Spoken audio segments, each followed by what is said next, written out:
I remember being backstage with you. Yes, this is a good one. With Frank Bruno and Mike Tyson in Leeds. Leeds. Yeah. So and Mike was prowling around and all that. I mean, who else was there? Scott Welsh was there again, wasn't he? And all. There was over 1,000 people in attendance. Leeds Football Club, and Frank was in great spirits, and Mike was in great spirits because they do have such admiration for each other. And Mike loves the UK fan base. You know, these are probably the best boxing fans in the world in the UK, and he loves the adoration that Frank Bruno has. And when Frank enters a room, Bruno. Mike was on the stage actually, Bruno, alongside the fans. Anyway, the compare, I think it might have been Mark Peters that night. Mark said, what's your first memory of each other, Frank and Mike? Anyway, Frank said, I sparred with Mike Tyson. I sparred with Mike when he was 15 years of age. I was 20. This is what Frank Bruno was saying. Mike was 15. And I remember Frank Bruno was saying this. I remember this savage, wild, aggressive animal attacking me in the ring. Then they said to Mike Tyson, what's your first memory of Frank Bruno? He said, he's impeccable manners. And it was like two ends of the Richter scale. One's describing a savage, ferocious animal, and the other one's saying somebody's impeccable manners. But they're great. Oh, brilliant, brilliant. But I think Mike had the intimidation factor over Frank. Still intimidating when I was seeing him. You know, It seemed to be always like two moods. He would either be sort of, and maybe that's just a public thing that he puts on a persona. No, he's a lovely man. And then he's very soft and nice. He's a lovely man, but very intelligent.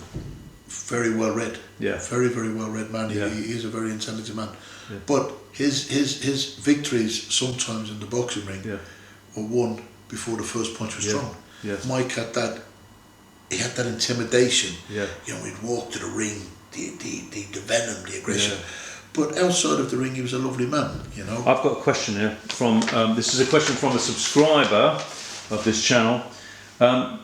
Big Joe, if you were fighting fit, do you think you could have done the same as Kevin McBride beating Iron Mike Tyson at the end of his career? No chance.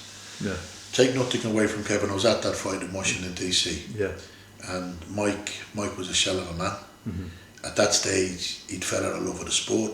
He was in a lot of debt, and he was just looking for a payday. But Kevin is a big man, 6'6", 6'7". You know, and he used his bulk to lean on Mike and hold Mike and sap his energy. And Mike at that stage of his career, I don't think was training the way he would have trained in the prime of his career.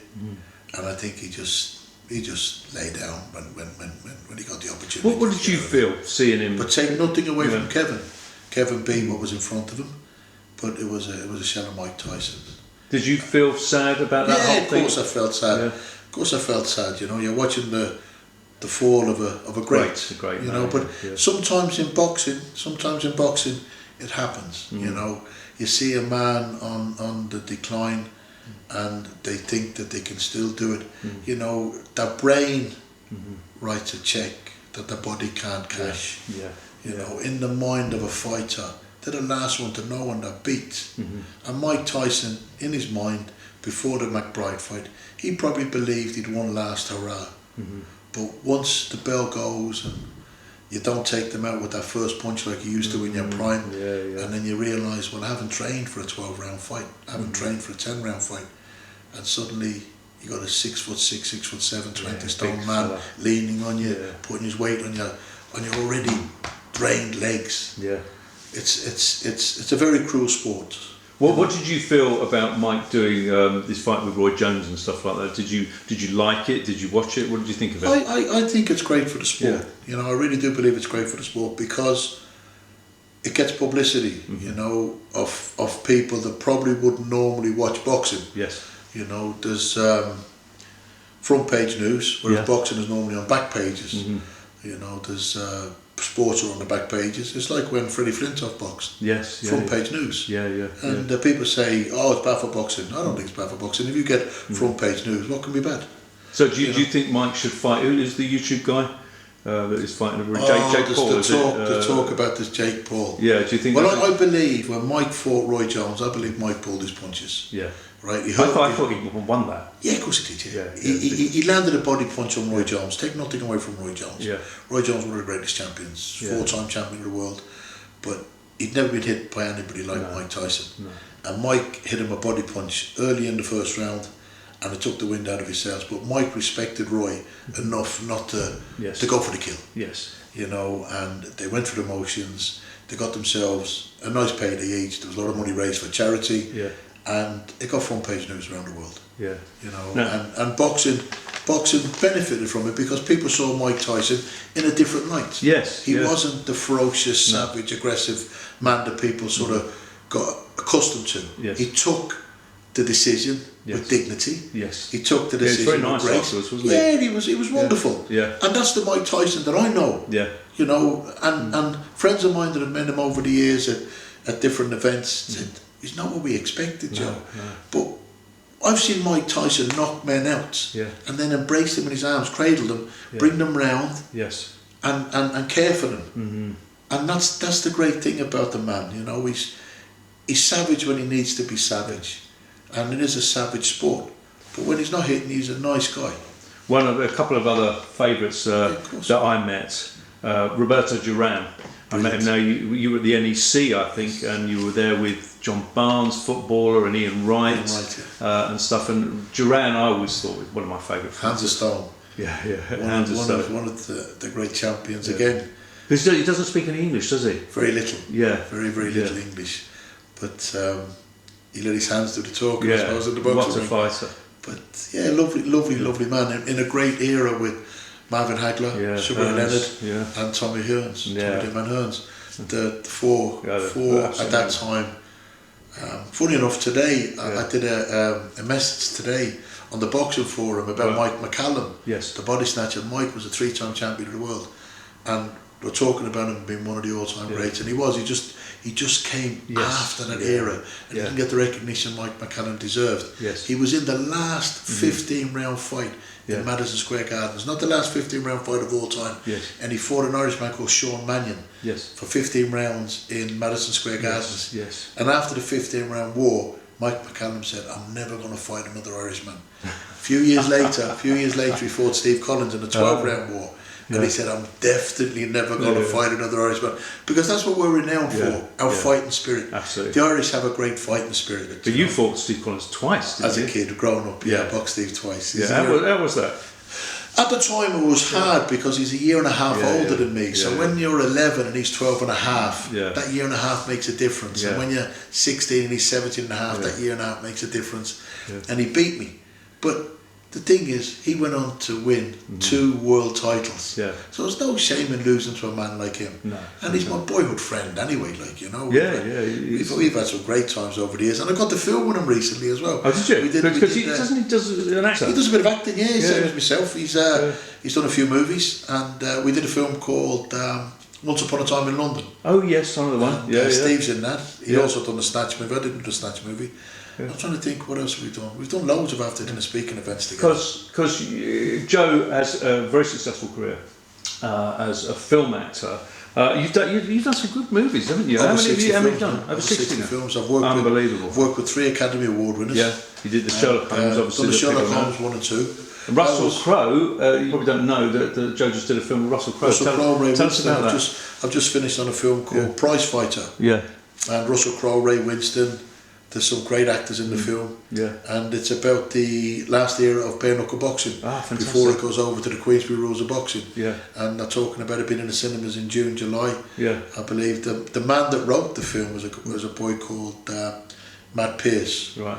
His father was Dave Pearce, the former British heavyweight champion. He's took his mother's maiden name now, Matt Hawkins.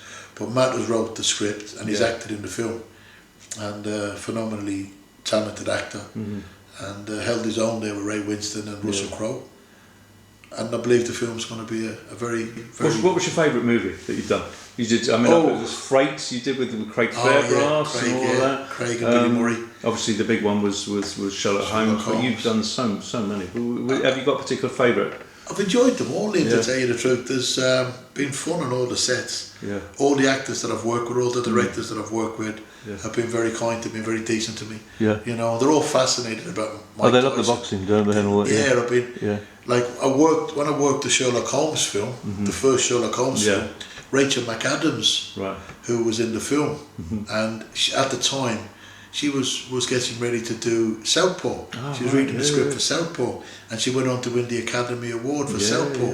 And we were in the green room, and she was talking, and she said to me about the boxing and Mike Tyson and stuff, and she was telling me that she's also reading a script about boxing, and she said it was Southpaw. A few years later, she wins the Academy Award for that. Absolutely. But I remember speaking to her. It was a privilege to work with. These are masters of their trade. I'm enjoying the acting, Liam. You know, it's a whole new chapter to my life. Yeah. My mother never wanted me to box. Well, not that she never wanted me to box. She never wanted me to be getting beaten up. Yes. You know, no mother wants to see her son being beaten up, but she sees me on screen getting killed and beaten up regularly. But she knows it's not real. She doesn't care. 2 films, I get killed twice in. Oh, right. People say, how can you get killed twice? I said, well, I get killed as a human being, turned into a werewolf, then killed as a werewolf. Another film, I get killed as a human being and turned into a vampire and get killed as a vampire. You know, and I'm afraid I get knocked out 3 times. I get knocked out. Craig Fairbrass knocks me out with a baseball bat. Yes. Then he knocks me out with the butt of a gun. Yes. Then he knocks me out with headbutts in a fight. So 3 times get knocked out in the film, but it's all only acting. You know, and how did you take to the acting? I mean, did you feel, because the first bit you did was in Kaz? Kaz Pennant gave me a part. Which I was in, actually, I have to say. Yes. Kaz Pennant, when he was doing my book, publishing my book, he gave me a part in his movie, the Kaz movie. And I got to play the landlord of the Britannia pub. Nonso Anusi was playing Cass, who was a very, very talented actor. Tamar Hassan was in the film, was a very talented actor. It was Tamar actually encouraged me to do the acting. Because he said to me, he said, Joe, you've got a great presence on screen. He said, would you not fancy an acting career? And I said to him, I said, acting my way through a boxing career. I said, I'll give it a go. So Tamar Hassan, he was the one to blame for my acting career. He is the one. He's the one. So Tamar, if you're watching this, you're to blame. No, but thank you. Has there ever been a moment on set, because people may also not know, so I used to be an actor, where you've forgot your lines, sort of thing? Have you had difficulty? Do you know something? I've made mistakes, but the great thing about the film is you can take it again. Exactly. That's why the Americans love the British stage actors, because when they're on stage, you don't get that luxury of getting a second chance. You never had any of that kind of like actors who are a bit snobbish or anything, think, well, you were a boxer and stuff like that? No, I've been very, very fortunate. Everybody I've worked with has been very polite to me, but I pride myself on my manners. You know, there's no aggression in me, no attitude, and I conduct myself. I'm not just a good ambassador for boxing or a good ambassador for Ireland. I'm a good ambassador for my family. You know, I'm proud of who I am, I'm proud of my family name, and I want people to say that I've carried myself and conducted myself properly, you know, and it's carried me well, Liam, you know, and when I'm on the film sets, people say, oh, you're not what we expected, you know, because you get this reputation as a tough guy. I don't claim to be any sort of a tough guy. People say it about me, Mike Tyson says it about me. And if you're going to get a compliment about being a tough guy, who better than to get a compliment off than a man like Mike Tyson? Absolutely. If you're going to get battered, you might as well get battered by the best. I got battered by the best. Now I've got some questions from these subscribers, people who watch this channel. This is a guy for the disenfranchised. He said he used to live down the road from Joe's Boozer, the Lyndhurst in Erdington. And where the pub got attacked by a big firm, that was something else, wasn't it? 26th of July 1998. He wants to know, you know, I don't know if you want to talk about that. Do you want to talk about it now. And did you still live near there and in Brummie? He just wants to know how I live in Birmingham still. I live in Moseley. And I've got a good life in Birmingham. You know, I boxed in Birmingham many times as a child. I came over to Birmingham when I was 11 or 12 years of age to box, and when my boxing career was finished, my friend Paddy Finn, whose father, Boxer Finn, had founded the amateur boxing club at Boxford, the North Boxing Club. He gave me an opportunity to come back to Birmingham and run his pub. And I left school when I was 14 years of age. I was on the doors of nightclubs when I was 15. I left school with 2 swimming certificates, 800 metres and 1500 metres. So I had no real education. I thought I was going to make my livelihood with boxing. I was going to make my fortune with boxing. So when it didn't happen, I hadn't got a safety net of any skill or trade other than doing security in the doors. But Paddy Finn, he got me to do some studying. I've done 2 MVQ certificates. I've done a BII certificate, British Institute of Innkeeping. I became the licensee of his pub for 2 years, the Dublin pub. And then the opportunity came up to take to Lyndhurst, and had a big function room. Me and my business partner Thomas McGill, we took the pub September '97, and we took a pub that was doing £1,000 a week to £16,000 a week in the space of 8 months. We had boxing on, we tournaments on in the function room. Bunny Johnson, the former British heavyweight champion and light heavyweight champion, he came to the pub, and Richie Woodall, the former world champion, and Ernie Shavers, great champions. Great, what a punch he had. Yeah, and then Paul Barber, Denzel, I don't know if he was an horse, he came to the pub. But a lot of great football friends, acting friends, boxing friends frequented the pub. Now the pub was on a housing estate, the Lyndhurst housing estate, which was a rough estate. It made Beverly Hills look like Beirut, you know. And but there was good people on the housing estate, and good people who frequented the pub and supported me and my business, me and my business partner's business. With the Lions Club based themselves there, we were on the Lions Club directory, and doing well, you know, making a good life for myself. A second opportunity at life. Some people don't even get a first opportunity to make a good life for themselves. I was very fortunate. I'm now getting a second opportunity, a second bite at the apple. But then the racketeers, the bully boy thugs, that unfortunately are in society, they try to cash in on me and my business partner's success, and they wanted protection money. And the 19th of July 1998, they put a demand in for £500 a week protection money. I wasn't naive, I was just stupid. And I thought, this only happens in movies, this can't be happening. You know, my ex-business partner, French Foreign Legion Medal of Honour winner, me ex-Irish heavyweight champion, 2 reasonably good tough guys. And these racketeers trying to bully us anyway. The following week, the 26th of July, they attacked, 37 of them, handguns, shotgun, machetes, hatchets. And I was very fortunate that I had friends who frequented the pub. We had a function room that day full of families at a communion. And I never believed this was going to happen. Had headlines in the newspapers that it made Walt Disney, Braveheart looked like a Walt Disney film. It was a nasty, nasty day. I took a couple of gunshot wounds that day, and a few people were very badly wounded. Thank God nobody died, but it was a horrible day. You know, it was a horrible, horrible day. But there was friends that stood and fought beside me, really fought for their lives, because the gang that attacked had the intention of killing. And didn't you say somebody stood in front of you or rushed to a gun or something? Yeah, a man called Steve Dalton, probably the bravest man I've ever met in my life. And I've met a lot of brave men in my life, you know. But this man, he ran at the bullets, he ran at the guns. You know, they used to say General Custer used to say to his troop, ride towards the sound of the cannons. You know, maybe he did, maybe he didn't. It's folklore. But I actually witnessed this man running. That's brave. Gunshots, brave. I spoke to Steve afterwards. You know, he was wounded. I spoke to him not that day, but I spoke to him a number of months afterwards, and I thanked him for what he did. And he said it was a moment of madness, but his sister and his wife was in the pub that day, and he said if them animals had got into the pub, they might have hurt his sister and his wife. And he did it for his sister and his wife. And as far as I'm concerned, he did it for me, he did it for my business partner, and he did it for the customers of my pub, and his wife and his sister. A couple of hours before, I'm in my pub, living the life, having a great life, earning good money. A couple of hours later, I've been shot. There's been a pitched battle in my pub, people seriously wounded. I'm sitting in the casualty in the hospital, and it was all too much. Suddenly 2 guys walk past. One guy puts his hand to my forehead like he's shooting me in the head. I'm looking at him. I stand up. I knock him out. I knock his friend out. I pick up a stool to sail into other people that I thought were part of this armed gang that attacked my pub. the police and the ambulance had brought all the wounded from the pub. The gang, they're wounded, and me and Tim Egan to the same hospital. And suddenly they put us in amongst these animals again and their families and friends that had come to see them in casualty. So now I have to fight my way out of hospital, which was it was bad as well. After the attack, they closed the pub for a long time, and the police tried to revoke my licence. I was charged with attempted murder.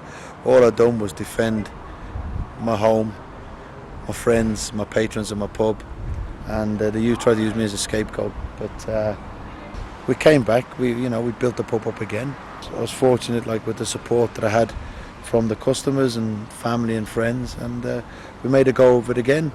Because if we'd had to close, it would have meant that organised gang won. I didn't want to be seen as a loser. And Mike Tyson did a presentation at the Metropole Hilton, and he called Steve onto the stage in front of 1,500 people, and he personally thanked Steve for what he did that day for his brother Joe. And it was a wonderful occasion. Steve got a standing ovation. And when Mike was over preparing for the Lou Savaries and the Julius Francis fights, I took the men and women that had stood with me at the Lyndhurst down to meet Mike at the Grosvenor House Hotel in Park Lane, and Mike personally thanked them all for what they did that day. Yeah, that was amazing. It was a very, very, very, very, very humbling day for me, Liam, that these people who are customers in the pub, friends of mine that I'd made through the pub, were prepared to put their life on the line for no financial gain, for friendship. And like I said, Steve Dalton, bravest man I've ever met, and very, very proud to say he's my friend. And when we went down to the Grosvenor House, Mike made them all feel very special, and he said, "Any more trouble at your pub, Joe, and I'm landing." And they were all, that's fact, they were all sort of in awe. How does Mike Tyson know what happened at the pub? And I said, he's my friend, I tell him what's going on in my life. And Steve Dalton, like I say, he wasn't on his own that day. There was other men and women stood and fought and put their lives on the line for me. And from the bottom of my heart, if any of them are watching, thank you. That's a great answer. So another question here. Daniel Laser Deering says, if you're the toughest white man on the planet, that Mike Tyson gracefully said, who is the toughest white man that you have faced? In my eyes, the toughest white man on the planet, George Chiavallo. Ah, yeah. What a legend! What a tough man, and not just in the boxing ring. My God, that man could fight. I was in the company of George Chiavallo. I met him through you. Oh my God, amazing. Can I remember? Sorry to interrupt, but can I remember that? Didn't he have an absolutely tragic life? I mean, everybody died. Two of his children committed suicide. That's it. One of his sons was involved in a very bad motorbike accident, and he couldn't handle that. He was motorbike career was over, and that affected him because his career, as far as he was concerned, his life was over, and he took his life. And then his wife, as a result of our son or our second son taking his life, she took his life. She took. I mean, it was unbelievable. Was it everybody? The man, and now the man helps. You know, he's a Canadian, and he helps people through trauma that have lost family members through suicides, and he's a man that has had to live that. I have a friend of mine in Ireland, a guy called Mike Stewart. Mike, ex-boxer, fought Steve Collins as well. Fought Steve in the Irish finals. We worked for Delta Airlines together. We were air marshals with Delta Airlines. Mike was based out of Shannon. I was based out of Dublin. Anyway, Mike was in a motorbike accident. And he was a pillion passenger on the motorbike with his brother, and he was trapped underneath the lorry. And he was trapped underneath the lorry for over an hour before they were able to cut him free from underneath the lorry. But he ended up losing both his legs. Right. And when he was in hospital for over a year, you know, rehabilitation, trying to sort out, you know, his legs being amputated, he got into the weights, and he Right. started lifting weights from his Right, hospital sure. bed, and started building up his biceps. And anyway, his upper body is Yeah. phenomenal. Yeah, And he yeah. actually he poses at bodybuilding events. He's got artificial legs now. Yes. His 2 legs are state of the art. He actually married his nurse, one of the nurses that nursed him back to health. And he goes around Ireland and the UK, upper body posing for bodybuilding. But he lectures to people that have lost body parts, limbs in accidents and whatever. But he walks into the room to lecture Yes. with people that have lost limbs. Amazing. And they look at him, and he looks a fine specimen Yes. of a man. Yes. And they say to him, "What do you know about losing limbs?" Yeah. And he drops his trousers, and he said, "That's what I know about losing limbs, both his legs." Yeah. And he encourages them to realise that there is life Yes. after losing a limb, Yeah. you know. But for George Ciavallo's son, Yeah.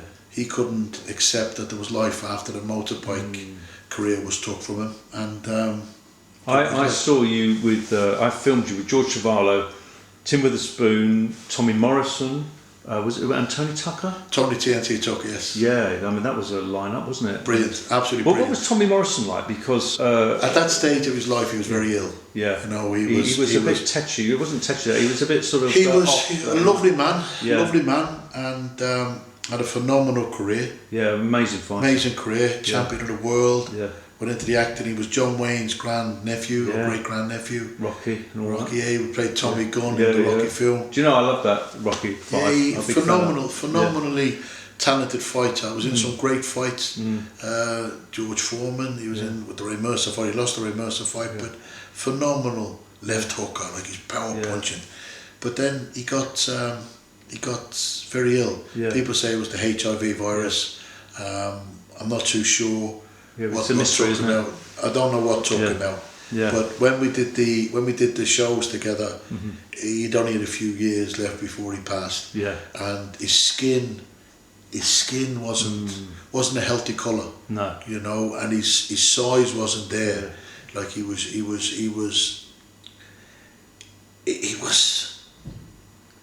shrinking as a man. Yeah. I think the illness, whatever was inside him, was eating away at him. Yeah. And he was still fighting. He was still fighting for life. Yeah. You know, he was still even up until a year or two before he'd done that tour. Yeah. He was still doing the tough guy fights Was around he? the UK, around Yeah. America. Yeah. Certain states wouldn't let him fight because he'd different poison in his bloods, and they wouldn't allow him to fight. But some states in America were allowing him to fight, and he was still fighting.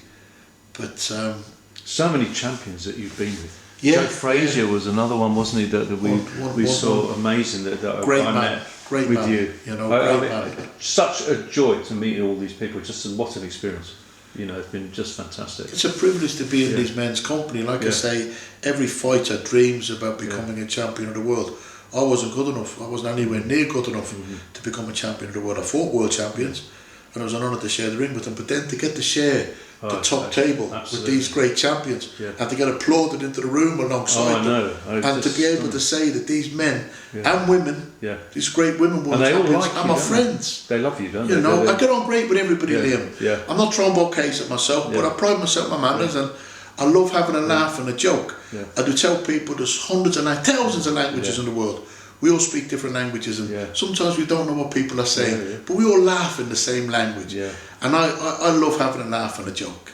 So final question that we've got for you, which has been so interesting hearing about all these champions. Your best moment, would you say, when you look back on your life, and what was your lowest moment? My best moment in my boxing career was probably winning my first Irish boxing title. Me and my brother won it on the same day.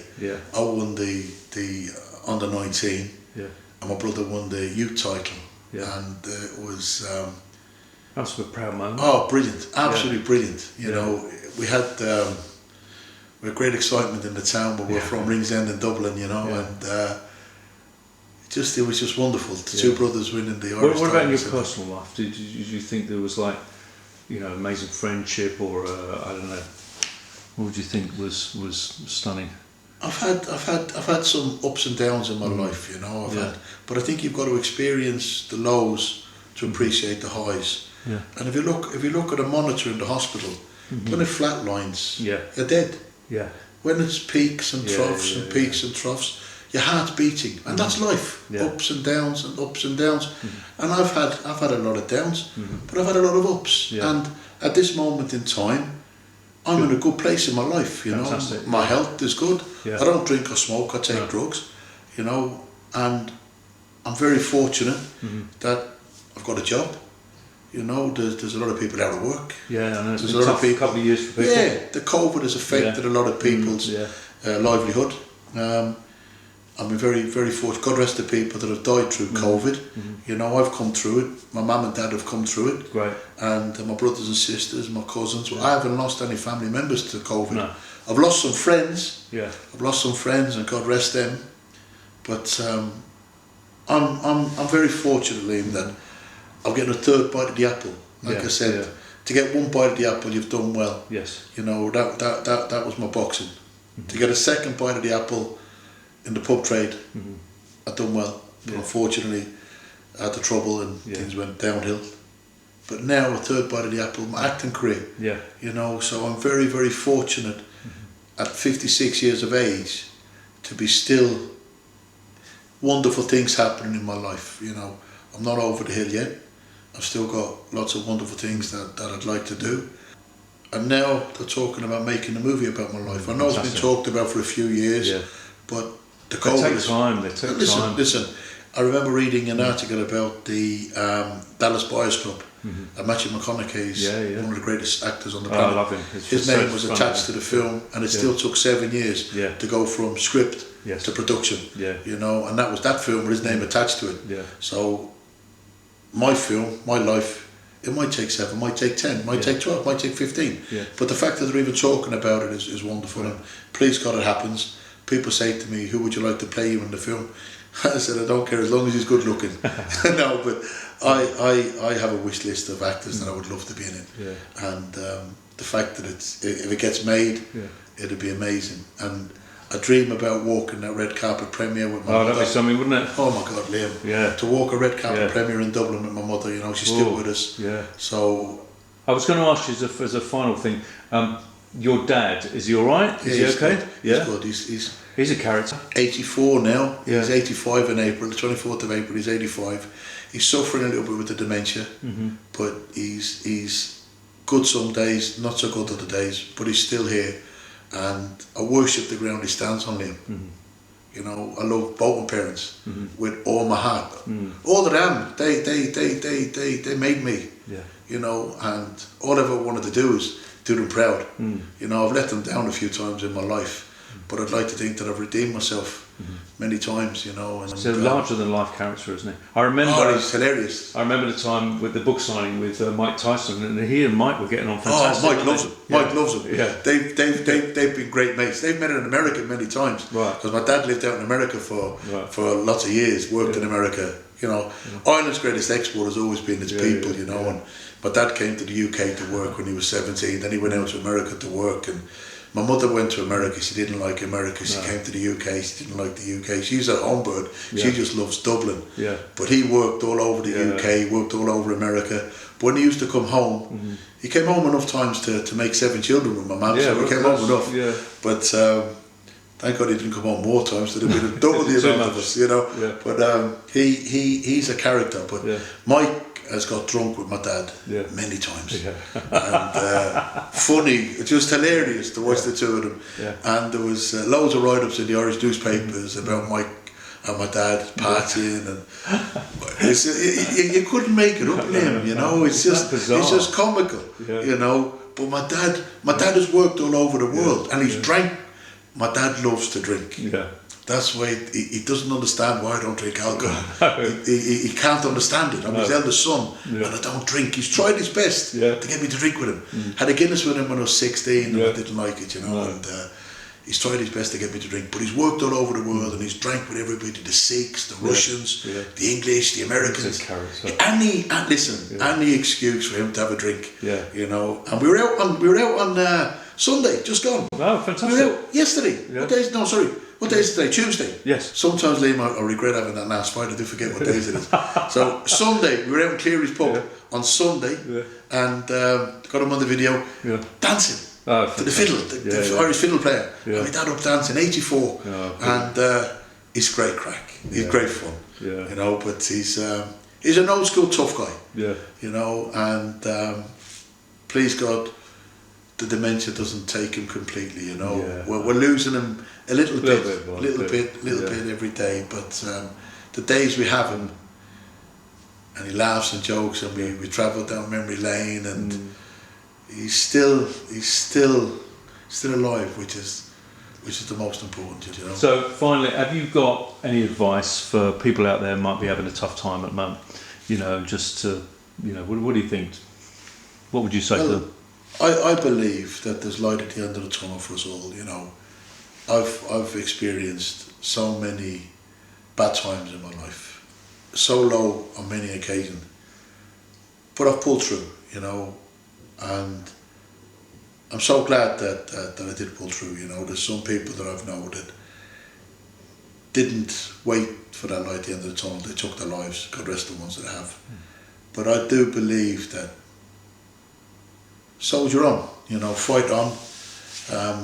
Don't get consumed by sadness. You know, because the darkest hour of any day is the hour just before the dawn. I believe that there's a light at the end of the tunnel for every one of us, you know, because it has been for me. So if it can happen to me, it can happen to you. And like I said, the darkest hour of any day is the hour just before the dawn. Fantastic. Well, that is my very, very good friend, Joe Egan. And you know, it's kind of weird because it almost makes me feel a bit emotional, all those experiences that I've had with Joe and stuff like that. Great joy to remember all that sort of stuff together. So hope you enjoyed it, and we'll see you soon. Thank you very much.